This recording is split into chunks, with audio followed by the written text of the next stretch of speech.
stop strategizing so much. Stop setting so many plays. Stop doing things only based in fear. You don't learn a lot from doing things perfect. You learn a lot from things that could be considered a mess up or a screw up. Mistake. They say from a mistake. Not an L, it's a lesson. Like, the universe will assist you when you are acting in love. I tweeted this thing where I said, when you're acting in love, you're like a drop of water and you have the ocean as your army. When you act in fear, it's just you and your money. Now, you could take your money and put it in Bitcoin, put a credit form, put it in cash, or all your cash, and then stand up to the ocean, and who's gonna win? Take all your extra time out and put it towards your craft. You know, you can't just go to the movies and play basketball and do all these different things and still focus on that. If you're trying to break through, you gotta focus, like that's all you do. If there's anybody that's out there doing, they know how hard it is to actually do. And I'm like a motivation of the doers. It's like, you can actually physically do something yourself too, more than just pray. And we're so in this mentality that's all that needs to happen, but we ain't praying our way out of prison. We ain't praying our way out of the abortion clinics. We ain't praying our way to get our land back that was always ours after gentrification, after the Harlem Renaissance and Black Wall Street was burned to the ground. Them prayers ain't working. We have to apply actual physical building partnerships, and it don't start unless we could really be real with each other and say, this is what I did, this is what I did.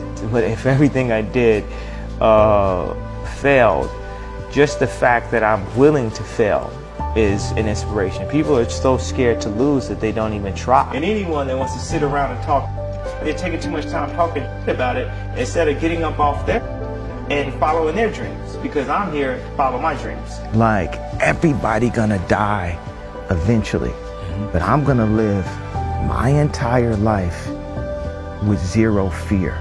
Fear of a contract, fear of perception, fear of getting my black card denied. I'm not gonna jump in front of a train. Right. Be conscious. Right. You know. Ain't nobody finna tell me shit, call me shit, tell nobody around me shit, play with me, play with nobody around me. None of that. It's straight from Pink Polo. I got a chip on my shoulder. I'm a lawyer from Carlito's Way. You know, I'm fried at this point. Every label, every contract, like any type of phone calls, we #1. I always felt like I could do anything. That's the main thing people are controlled by. Thoughts, their perception of themselves. They're slowed down by their perception of themselves. If you're taught you can't do anything, you won't do anything. I was taught I could do everything. And I'm Kanye West at age 36. So just watch the next 10 years. It ain't that I feel like a slave. We are mentally enslaved. We enslaved to brands. We enslaved to like a Benz symbol. We enslaved to chains. A woman is enslaved to the concept of diamonds are a girl's best friend. Like girls in London don't even wear engagement ring. That's all been programmed into us. When we born artists. We born free, and then we held down by society's perception of us. We just don't want to be embarrassed. And I took the opportunity to look as stupid as possible. I'm saying, when I was in Chicago and watched The Throne, I was gonna change my outfit to some normal leather pants and stuff, and they tailored it. One was too tight, then the next one ripped on me, and I felt like God was like, nah man, you can't be scared in Chicago because there's a bunch of gangsters and it's where you grew up. I want you to wear that kilt in Chicago. I want you to release that fear. I want you to show as an artist that you could create to the highest level. Go listen to all my music. It's the codes of self-esteem. It's the codes of who you are. If you're a Kanye West fan, you're not a fan of me, you're a fan of yourself. You will believe in yourself. I'm just the espresso. I'm just a shot in the morning to get you going, to make you believe that you could overcome that situation that you're dealing with all the time. I express to people also. People think a lot of my motivation is very like megalomaniac and self-oriented. To the contrary, completely. I just want to help. From day one, I just wanted to help. Like, my father was a Black Panther. My father was a journalist. Like 7 years ago, he lived at a homeless shelter. Not because he was homeless, because he wanted to help. the ex-drug addicts. He wanted to get that close. He started a foundation called Good Water and moved to the Dominican Republic to help with the prostitution, to help with the extortion, to help right there. He stays in the Dominican Republic right now. My mom was the first black female chair of the English department. There is no award show, there's no amount of billboards, there's nothing that can define me or make me past what my parents made me. And that's exactly who I am. I believe we're in the movie. I believe we're in the game. We're in like Grand Theft Auto. It's just too many things that align, and we can terraform. What we can do is be like, if your Grand Theft Auto character just started redesigning the world himself, like painting his own world. We have this opportunity to make life as fun as these second lives. But I wanted to take this step to say, we got this new thing called classism. It's racism's cousin. This is what we do to hold people back. This is what we do. And we got this other thing that's also been working for a long time where you don't have to be racist anymore. It's called self-hate. It works on itself. It's like real estate of racism. Where just like that, when someone comes up and says something like, I am a god, everybody says, who does he think he is? I just told you who I thought I was, a god. I just told you, that's who I think I am. Would it have been better if I had a song that said, I am a nigga? Or if I had a song that said, I'm a gangster?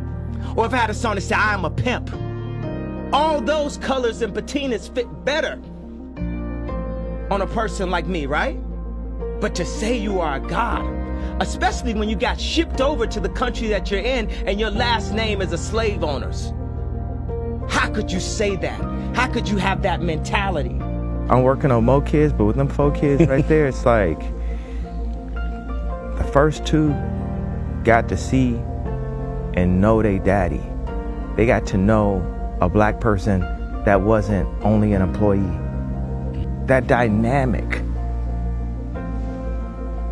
is so, the effect that it has on the meta stage of stage of a child's life between 5 and 12, to only see your color as an employee and never see your color, because you're taught the color in the school. They wouldn't even be knowing it was about a color unless that was taught to you. So I will say color because it's taught. This is red, is this, everybody. The effect that it has to not see a person of your color be able to make a final decision will make you feel that you're never able to make a final decision. Our family is just the key to the world, period. From our immediate family to our friends and family, our co-workers and family, our city and family, our state and family, our country and family, our world. That if we, just like everywhere you go, people say hola, hello, right. Ni hao ma. Right. It's our culture to say hi. See, our culture, the culture of humanity, needs to be family. A culture of family, but the design of our cities, the design of our schools, there's a lot of things designed for us to that are designed to not promote family. They're designed to create separation. Right. And in that separation, there's capital opportunity. Mm-hmm. There's someone's lonely, has to go to the bar. Someone misses their friends, has to go to the club. People say, I feel closer to God when I'm at the top of a mountain. I feel closer to God when I'm on my knees talking to my children. The lower we get, the closer we get to God. We are earthbound creatures. We gravity bound. The fastest jet goes Mach 3. The fastest sled goes Mach 6. But if you look at how politics, just general unhappiness, misery, control, the speed that contractors go, the farmers that wouldn't finish the farm, the way we are with each other, it's why people feel like, look, everyone's going to go into like this Ready Player One second life. And I believe that our first life can be just as imaginative, and it will be. So that's and I have a bunch of friends that work in the gaming industry, and I have friends that work in the content industry, and I'm saying I'm anchoring on real life. to make real life as awesome as games, to make real life as awesome as movies. We in World War III. Instagram is World War III. It's digital. We exist in the mental and the meta. We have a famous one. Instagram got your bit. You know what I'm saying? We already existing in World War III. It's a digital meta mind war of perception, cancellation, this many numbers. Oh, it's a rap. They touring ain't doing good. Let's turn down they touring. Let's turn this down. Oh, we like this artist now, we can turn this down. Like, you know what I'm saying? Right, and this one we can turn up. And everybody's like, well, I want you to have a smile in your photo. Nigga, we are in war right now. 50% of black deaths is abortion. We kill ourselves. That's psychological warfare. We don't buy no land. We doped out, we fried out. Everything that we promote is about the destruction of what we're doing. We are at war. The fucking trainer told me that. Harley. Why he told me that? Because he thought I was a monkey. He thought, because he an MK Ultra educated person and I'm a college dropout that dedicated my life to art and music. But there's some kind of gut, sight beyond sight. There's leaders, chiefs, kings. Why do you think so many rappers be called kings? They call kings because they are truly that, but our kingdom has been sold by contracts. You know, if you look at an interview from me from 10 years ago, everybody says, I love that interview. People didn't love it back then though, because I was speaking to the future. I'm 10 years ahead mentally, and I'm trapped in today's time. And every now and then I crack you a smile for 2013, but I'm cracking you a frown for 2023. And I'm focused on what it's gonna be. Just mark my words, as I'm Kanye West, you've seen my execution. Did I not become the biggest rock star on the planet? Did I not influence all musicians? Did I not go and get the exact girl that I wanted? Did I not start my family? Did I not ruffle the feathers of 2 presidents? Did I not get a chance to work with my idol? Did I not make Louis Vuittons? Did people not line up at the Yeezy store? Did I not make the college dropout, late registration, graduation, 808s, Blueprint 1, Blueprint 3, Watch the Throne, Cruel Summer, and Yeezus? But here's a new genre. It's called making your own money genre. This music is called, like, take that middleman out, because they ain't giving us money, they giving us acknowledgement. I don't want your acknowledgement.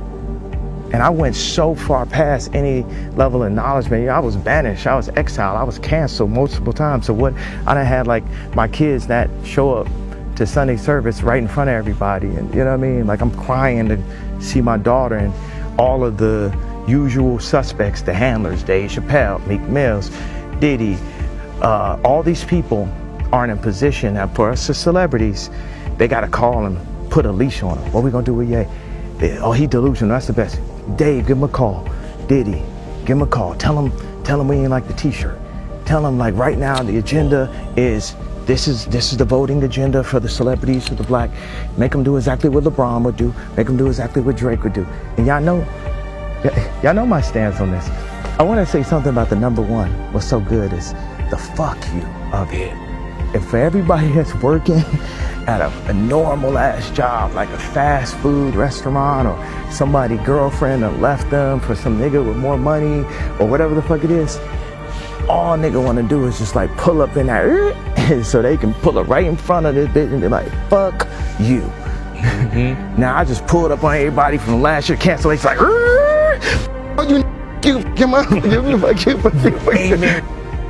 to hit this number one is such a fuck you, and people need to understand how valuable it is to be able to tell people you.